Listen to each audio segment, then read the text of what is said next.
Mbetre ma Somali mantiere Nairobi no obago nyasi mar gala night ne oganda jo Somalia modak e pacho ka pinygi rwako higni 65 nyaka ne giyudo uhuru.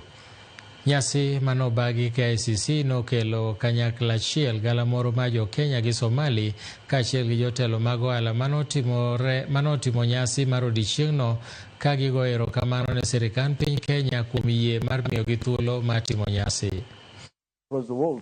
But what is unique here is that also you have a large Somali community, Somali diaspora, who have good businesses here, who contribute Kenyan economy, who really want to celebrate this evening, and we provide them a platform that allow them to express their national entity and also appreciation of the 65 years that we have been a state.